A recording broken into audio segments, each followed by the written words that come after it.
बहुत शुक्रिया, जज़ाकल्लाह।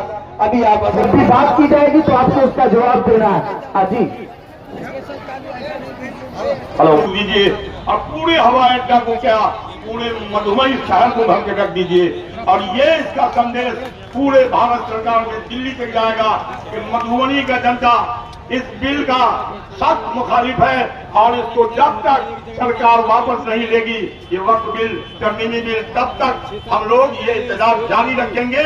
और जहां भी बुलाया जाएगा मिली तंजीमों द्वारा हम लोग जाकर उसमें कोई हाथ लगा नहीं सकता, ऐसा निष्कर्ष है। इसीलिए मैं सभी को आभार सलाम नमस्कार करता हूं।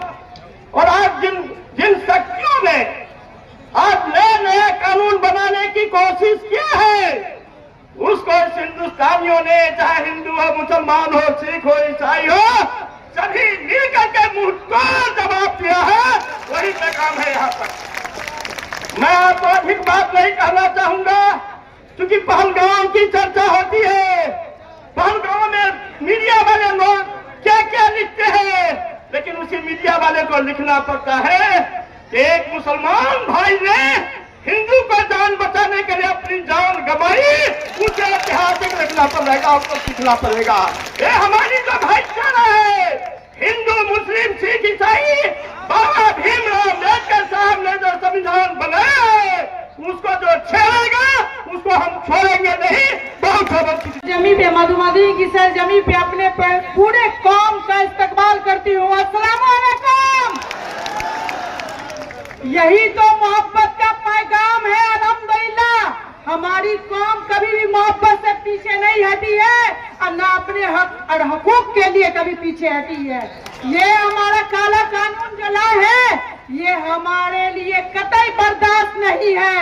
इससे पहले भी हम लोगों ने इत्तेजाज किया है, लड़ाइयां लड़ी है, CNRC हो या काला कानून जो अभी भी ये जो वक्फ बिल आया है, हम कहते हैं कि हमारे संविधान के साथ छेड़छाड़ करने वाले आप कौन होते हैं? हमारे घर में दखल अंदाजी करने वाले आप कौन होते हैं? न हमने इजाजत दी, न आप आएंगे तो इसके लिए कदे बर्दाश्त हम सभी नहीं करेंगे। तो हमारी जो कौम है, हमारे जो सारे हिंदुस्तान के जो ये गुलदस्ता बनकर के यहाँ पे जो उमड़े हैं, हर जगह हर डिस्ट्रिक्ट में आ रहे हैं अपने हक और हकूक के लिए, तो अल्हम्दुलिल्लाह ये जो लड़ाई है ये कभी कमी नहीं होगी लड़ाई में। इसके लिए अगर हमें 300 दिन भी बैठना पड़ेगा तो अल्हम्दुलिल्लाह ये हमारी जो आवाम है, ये हमारे गार्जियन है, ये जो टाइल्स में जो मौजूद है, ये कारवां बनेगा। और खास तौर से हर लड़ाई में मेरी माँ बहनें बेटियों ने बहुत बड़ा रोल किया है।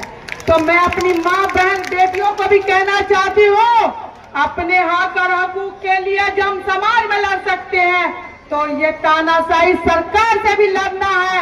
और आप सबको अपने अपने घर से बाइज्जत इज्जत के साथ, आबरू के साथ अपने हक और हकूक के लिए लड़ना है। आपकी बहन दरभंगा से चल करके अपने भाइयों के इस लड़ाई में, क्योंकि ये उनकी लड़ाई नहीं है, ये हम सब की लड़ाई है। कहते हैं कि हमने क्या किया, अरे हमारे खून में ही कुर्बानियां थी। जब ये हिंदुस्तान आजाद हुआ तो हम लोगों ने पीछे कभी नहीं हटे और न आगे हटेंगे, न अब हटेंगे, न कल हटेंगे। तो हम लोगों ने हमेशा कुर्बानियां दी हैं और आगे भी लगेगा कि कुर्बानियां देने का वक्त है। तो अल्हम्दुलिल्लाह हमारे ये नौजवान, हमारे ये शहर के गार्जियन और सरपरस्ती होनी चाहिए सिर्फ भाई और गार्जियनों की। हम लोग लड़ने के लिए और आवाज देने के लिए तैयार हैं। मैं फिर से आप सभी का तहे दिल से बहुत बहुत शुक्रिया अदा करती हूँ और फिर से आप लोग को एक बात कहने के लिए यहाँ पे मौजूद हुई हूँ। बहुत जल्द आपकी बहन दरभंगा में बहुत बड़ा आंदोलन करने वाली है। तो हाथ जोड़ के आप लोगों से विनती है कि वक्फ बिल के लिए आप भारी से भारी इस बहन की आवाज नहीं, आप सबकी आवाज बन करके वहां पे तशरीफ लाएंगे। बहुत बहुत शुक्रिया आप सभी का। फिर से टैग पे जितने भी गार्जियन हैं सभी को तहे दिल से बहुत बहुत शुक्रिया। अस्सलाम वालेकुम।